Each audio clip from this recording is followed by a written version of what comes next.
রাহমাতুল্লাহি ওয়া বারাকাতু। আশা করি আপনারা সকলে ভালো আছেন। আলহামদুলিল্লাহ, আপনাদের দোয়ায় আমিও ভালো আছি। আমার মহান মুর্শিদ ক্যাবলাই কাবা বাবাজান বাবা সৈয়দ নজরুল আল কাদরির পবিত্র কদমে ভক্তি চুম্বন রেখে, বাবা কালুসা ফকির দরবারের সকল সদস্যদের পবিত্র কদমে ভক্তি চুম্বন রেখে, পাক পাঞ্জাতনের পবিত্র কদমে ভক্তি চুম্বন রেখে আজকে যে বিষয়টি নিয়ে আপনাদের নিকট হাজির হয়েছে সেটা হচ্ছে বায়াতের বিষয় নিয়ে। দেখুন, আসলে বায়াত পবিত্র কোরআনুল কারিমে আছে নাকি নেই, আর বায়াত সবার কি গ্রহণ করতে হবে নাকি করতে হবে না, করলে কি উপকার না করলে কি ক্ষতি, এই বিষয় নিয়ে আজকে দীর্ঘ আলোচনায় আপনার নিকট হাজির হয়েছি আমি অধম আশেকে মওলা দরবার শরীফের গোলাম। দেখুন, বায়াত শব্দের অর্থ হচ্ছে আনুগত্য স্বীকার করা, আল্লাহ তাআলার নিকট আত্মসমর্পণের উদ্দেশ্যে একজন রাসূল একজন মুর্শিদের নিকট নিজেকে আনুগত্যের মাধ্যমে বিক্রি করা নামই হচ্ছে বায়াত গ্রহণ করা। এবার দেখুন, পবিত্র কোরআনুল কারিমে বায়াতের কথা আছে কিনা একটু দেখে নেই। পবিত্র কোরআনুল কারিমে 48 নম্বর সূরা ফাতহর 10 নং আয়াতে আল্লাহ তাআলা বলেন, রাসূল তোমার হাতে হাত রেখে যারা বায়াত গ্রহণ করলো তারা মূলত আমারই হাতে হাত রেখে বায়াত গ্রহণ করলো, তাদের হাত আল্লাহর হাতের উপর, এটা যে ভঙ্গ করলো এর পরিণাম তারই, এটা যেটা রক্ষা করলো আমি তাকে মহাপুরস্কার দান করে থাকি। আবার এই 48 নম্বর সূরা ফাতহর 18 নং আয়াতে আল্লাহ তাআলা আবার বলে দিয়েছেন, হে রাসূল তোমার হাতে যারা বায়াত গ্রহণ করেছে তাদের প্রতি আমি সন্তুষ্ট হয়েছি এবং তারা সুনিশ্চিত আসন্ন বিজয় লাভ করেছেন। দেখুন, সূরা লুকমানের 15 নং আয়াতে আল্লাহ পাক বলেছেন, যারা বিশুদ্ধ চিত্তে আমার পথে অভিমুখী হয়েছে তাদেরকে তুমি বা তোমরা স্মরণ করো। তো আবার 119 নং আয়াতে আল্লাহ তাআলা বলেছেন, ওয়া কুনু মাআস সাদিকিন, তোমরা সবসময় সত্যবাদীদের সাথে থাকো।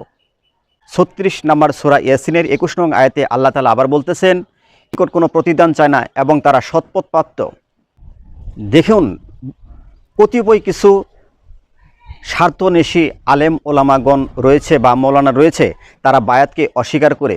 আর 57 নং সূরা হাদীদের 28 নং আয়াতে আল্লাহ পাক বলছে, হে বিশ্বাস স্থাপনকারীগণ, আল্লাহকে ভয় করো এবং রাসূলের প্রতি বিশ্বাস স্থাপন করো, তিনি তার অনুগ্রহে তোমাদেরকে দিবেন দ্বিগুণ পুরস্কার এবং তিনি তোমাদের দিবেন আলো যার সাহায্যে তোমরা চলবে এবং তিনি তোমাদের ক্ষমা করে দিবেন আল্লাহর তরফ থেকে এবং আল্লাহর কাছ থেকে তোমাদের ক্ষমা করে নেবেন, তার সাহায্যে আলোর পথ তোমরা দেখতে পারবে। আবার দেখুন, 3 নম্বর সূরা আল ইমরানের 32 নং আয়াতে আল্লাহ পাক বলছে, তোমরা আল্লাহ রাসূলের আনুগত্য করো, কিন্তু যারা তা থেকে মুখ ফিরিয়ে নেয় আল্লাহ তারা এই অবিশ্বাসীকারীদের কখনোই পছন্দ করেন না, তাদের জন্য রয়েছে মহাযন্ত্রণাদায়ক শাস্তি। 4 নম্বর সূরা নিসার 59 নম্বর আয়াতে আল্লাহ পাক বলেছেন, হে বিশ্বাস স্থাপনকারীগণ, তোমরা আল্লাহ রাসূলের আনুগত্য হও এবং তোমাদের জন্য যারা বিচারক তাদের জন্য, এবং অতঃপর যদি তোমাদের মধ্যে কোনো বিষয়ে কোনো মতবিরোধ হয় তাহলে আল্লাহ রাসূলের দিকে তোমরা প্রত্যাবর্তিত হও। যদি তোমরা আল্লাহ রাসূলের ও পরকালের প্রতি বিশ্বাস স্থাপন করো, এটাই হবে তোমাদের কল্যাণকর, এটাই হবে তোমাদের মঙ্গলজনক। 8 নম্বর সূরা আনফালের 20 নং আয়াতে আল্লাহ পাক আবার বলতেছেন, হে বিশ্বাস স্থাপনকারীগণ, তোমরা রাসূলের আনুগত্য করো এবং রাসূল তোমাদের যখন যা বলছে তা তোমরা শোনো এবং তা থেকে তোমরা আনুগত্য গ্রহণ করো। দেখেন, এই যে বায়াতের কথা মানে আনুগত্যের কথা বারবার কোরআনুল কারীম বলতেছে, আমরা এগুলা আদৌ কি এগুলা যাচাই করার চেষ্টা করেছি বা শুনতে চেষ্টা করেছি যে আমাদের ইমাম সাহেব মৌলানা সাহেব এই বায়াতের কথা কেন না করে আমরা কখনো কোরআন গাটাগাটি করার চেষ্টা করি না। দেখুন, 24 নম্বর সূরা নূরের 52 নং আয়াতে আল্লাহ পাক আবার বলতেছেন, যারা আল্লাহ তার রাসূলের আনুগত্য করে, আল্লাহকে ভয় করে, আল্লাহর অবাধ্য থেকে নিজেকে সাবধান করে তিনি সফলকাম হয়েছেন। তাহলে কি বুঝতে পারলাম, বায়াত হওয়া মানে আনুগত্য হওয়া কত জরুরি, বারবার কোরআনে এই কথাটা বলতেছেন। দেখুন, আবার এই 24 নম্বর সূরা নূরের 54 নং আয়াতে আল্লাহ তাআলা আবার বলতেছেন, তোমরা আল্লাহর আনুগত্য করো এবং রাসূলের আনুগত্য করো, অতঃপর যদি তোমরা তা থেকে মুখ ফিরিয়ে নাও তার উপর অর্পিত দায়িত্ব জন্য সেই দায়ী, মানে যে মুখ ফিরিয়ে নেবে সেই দায়ী। আর যদি কোনো ব্যক্তি রাসূলের প্রতি দায়িত্ব দিয়ে থাকে, তার প্রতি আনুগত্য স্বীকার করে থাকে, আল্লাহ তাআলার প্রতি তরফ থেকে রাসূল সেই আনুগত্য ব্যক্তির জন্য রাসূল নিজেই দায়িত্ব নিয়ে থাকবেন, আর যিনি মুখ ফিরে নেবেন তার জন্য রাসূল ইহকালে পরকালে কখনোই তার জন্য দায়িত্ব গ্রহণ করবেন না। এটা স্পষ্টভাবে 24 নম্বর সূরা নূরের 54 নং আয়াতে আপনারা একটু কোরআন খুলে দেখে নেবেন। কারণ রাসূলের দায়িত্ব হচ্ছে সত্যবাণী, সত্য কথা, সত্য প্রচার আপনাদের নিকট বিলিয়ে দেওয়া, সুস্পষ্টভাবে আপনাদের নিকট প্রচার করা। এই 24 নম্বর সূরা নূরের 56 আয়াতে কত সুন্দর করে আল্লাহ তাআলা বলেছেন, তোমরা সালাত কায়েম করো, যাকাত প্রদান করো এবং রাসূলের আনুগত্য করো, যাতে তোমরা অনুগ্রহ প্রাপ্ত হতে পারো।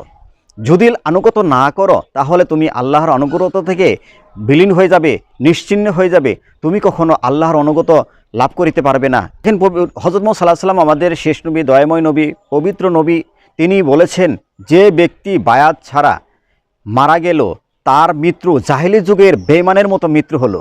কত ভয়ঙ্কর কথা! যে ব্যক্তি বায়াত না হয়ে, মুরিদ না হয়ে মারা গেল, সে জাহেলি যুগের বেঈমানের মতো মৃত্যু হলো তার।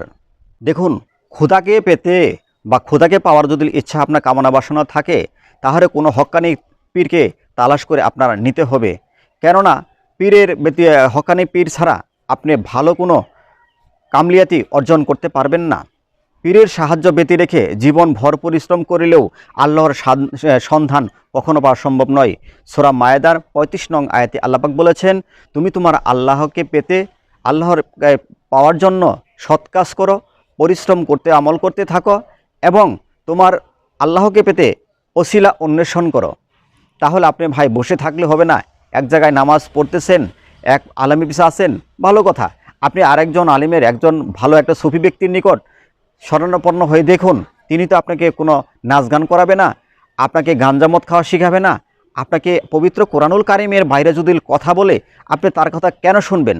কোরআনের বাইরে যে কেউ কথা বলবে সে লোক তো পূর্ণ কাফের। সূরা মায়েদার 44 নং আয়াতেই আল্লাহ পাক বলেছেন যে আমার বিধান অমান্য করে যে চলে সে লোক তো পরিপূর্ণ কাফের।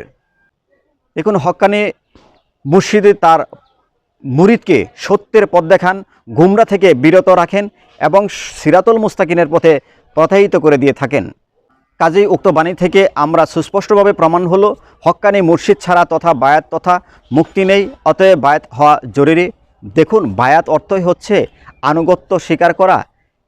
এখন এই আনুগত্যের মাধ্যমে নিজেকে বিক্রি করে দেওয়া, একজন অলিয়ে কামেল, একজন পীরের নিকট নিজেকে বিক্রি করে দেওয়া। আবার অনেকে বলে থাকেন যে ভণ্ড পীরের কাছে যেও না, ভণ্ড কখনো পীর হতে পারে না, পীর কখনো ভণ্ড হতে পারে না।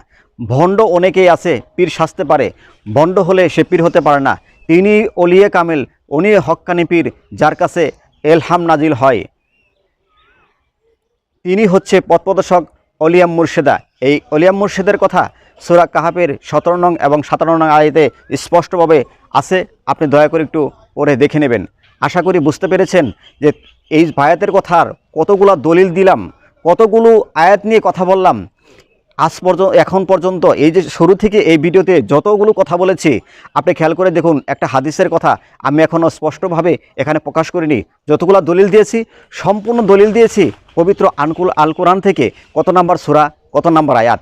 এই কোরআনুল কারিমের এতগুলো সঠিক ব্যাখ্যা দলিল পাওয়ার পরেও যে ব্যক্তি এই কোরআনকে অস্বীকার করে বায়াতের কথা না করে, সে লোক তো পূর্ণ কাফের। কারণ পবিত্র কোরআনুল কারিমে মায়েদার 44 নং আয়াতে আল্লাহ পাক কী বলেছেন যে আমার বিধান অমান্য করে যে চলবে সে লোক তো পরিপূর্ণ কাফের। আবার সূরা বাকারার 41 নং এবং 42 নং আয়াতে কি বলেছেন, আমার আয়াতকে গোপন রাখো না, সত্যের সাথে মিশ্রণ করে না, এবং আমার কিতাব পাঠ করে একটা আয়াতও যে গোপন করবে তার সাথে আমি কথা বলবো না, তাকে পবিত্র করব না, তার জন্য রয়েছে যন্ত্রণাদায়ক শাস্তি। সূরা বাকারার 174 নং আয়াত। তাইলে আমরা বুঝতে পারলাম যে সকল ব্যক্তিগণ বায়াত নিয়ে ধনুমনু মধ্যে চলে আসেন, যে সকল মৌলানা, যে সকল আলেমগণ বলে যে বায়াত গ্রহণ করতে হবে না, এটা ভুল কথা। আল্লাহর কাছে সরাসরি বায়াত হবেন, একা একাই বায়াত হবেন, তওবা পড়বেন। আমি সেসব মৌলানা, হাফেজ, মুফাসসিরদের বলতে চাই, আপনি কেন নিজেই ঘরের বসে আপনি কোরআন পড়া শিখলেন না? কেন আপনি মাদ্রাসায় গেছেন? কেন মসজিদে গেছেন? কেন অন্য ইমামের সহযোগিতা নিতে হয়েছে? আপনি একাই তো কোরআন পড়তে পারতেন, কেন আরেকজনের কাছে আপনার যেতে হলো? কেন আরেকজন ওসিলা নিতে হলো? কেন আপনি এই কথা ভণ্ডামি কথা বলেন? সময় থাকতে ভালো হয়ে যান, ভণ্ডামি করা ভালো না। কোরআনকে বিক্রি করে খাওয়া বন্ধ করে দিন। এই আপনাকে চ্যালেঞ্জ করলাম, আপনি পবিত্র কোরআনুল কারীম থেকে কোথাও থেকে দেখান যে বায়াত পড়তে হবে না, বায়াত পড়তে হবে না, বায়াত পড়তে হবে না। আশা করি দর্শক শ্রোতা আপনারা দীর্ঘক্ষণ আমাকে সময় দিয়েছেন। আপনাদের আসলেই কি বলবো, দীর্ঘক্ষণ সময় এই ভিডিও দেখার জন্য আপনাদের অসংখ্য ধন্যবাদ। এতক্ষণ আপনাদের সময় নষ্ট করার জন্য আন্তরিকভাবে দুঃখিত। আশা করি সকলেই ভালো আছেন।